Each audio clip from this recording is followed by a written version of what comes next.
Selamat pagi, Shalom. Alkitab mengatakan bahwa dalam 2 Korintus itu semua janji Allah adalah Ia dalam Yesus Kristus. Artinya syarat janji Allah itu hanya ada dalam diri Yesus. Tidak ada lagi dalam diri kita syaratnya. Syaratnya di dalam nama itu. Kalau kita perhatikan, janji Allah banyak sekali di perjanjian lama itu, termasuk di perjanjian baru. Dan syarat daripada semua janji itu bisa digenapi adalah nama Yesus. Karena dalam buku Efesus dikatakan, semua berkat Allah itu sudah ada di dalam diri Yesus. Masalah kita adalah, kita selalu menganggap Yesus tidak cukup buat semua janji-janji itu.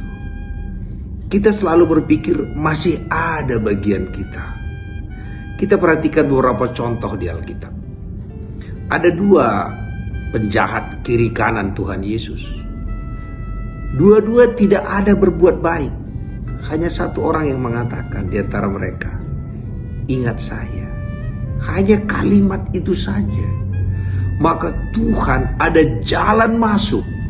Dan Tuhan katakan apa? "Aku tidak hanya ingat kau, kita sudah bersama." Kita perhatikan bahwa hanya satu kalimat itu semua janji Allah ada dalam dirinya. Kita lihat wanita pendarahan. Dia membuat syarat sendiri. Kalau aku jamah jubah Yesus, aku sembuh. Syaratnya dia tambahin.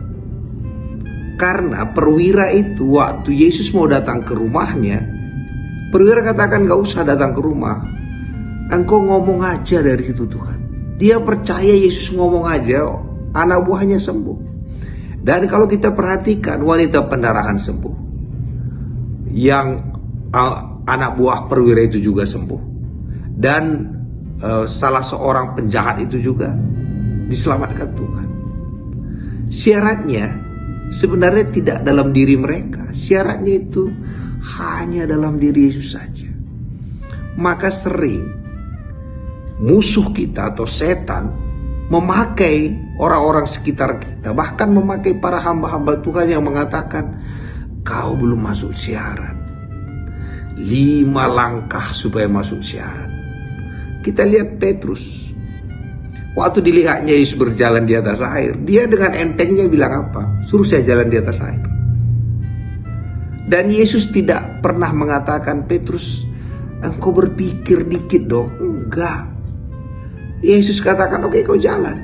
Dan waktu dia jatuh, Yesus tidak katakan, "Rasain lu." Enggak. Dan apa kata Petrus? Petrus tidak lakukan doa Bapa kami yang di sorga dikuduskan. Dia doa kepepet. Apa kata dia? "Tuhan, tolong saya." Dan Tuhan tidak katakan, "Kan sudah aku bilang jangan minta aneh-aneh." Enggak. Tuhan memeluk dia. Diangkatnya dia. Yang mau saya sampaikan, jangan lagi selalu kita buat syaratnya dalam diri kita.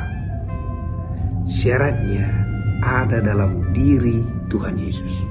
Sebenarnya mudah sekali. Di perjanjian lama itu jelas.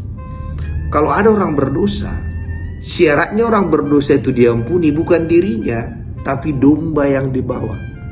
Sepanjang domba itu kudus, tak bercacat, tak bercela, maka yang berdosa itu diampuni. Tapi syaratnya di domba itu. Maka syaratnya jangan lagi taruh dalam diri kita. Syaratnya itu ada dalam diri Yesus. Kita lihat Paskah. Waktu orang Israel itu, anak sulung itu, syaratnya adalah kalau ada darah di depan rumah itu, maka orang yang di dalam itu tidak dibunuh lagi anak sulungnya. Kenapa gak dibunuh lagi? Karena sudah ada yang dibunuh, yaitu darah itu, yaitu anak domba itu. Jadi Allah hanya menerima darah itu, menerima Yesuslah. Itulah sebenarnya mata uang sorga itu dalam nama Yesus.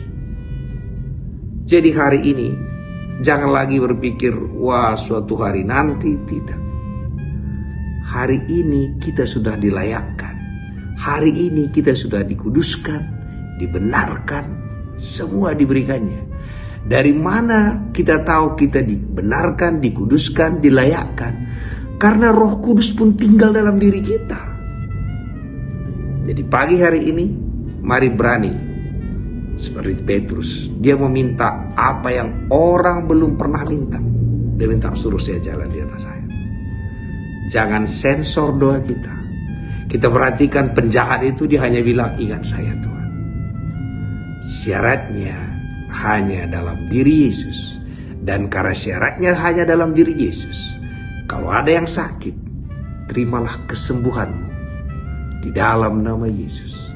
Saudara punya masalah apa saja, terimalah keselamatan, pelepasan di dalam nama Tuhan Yesus.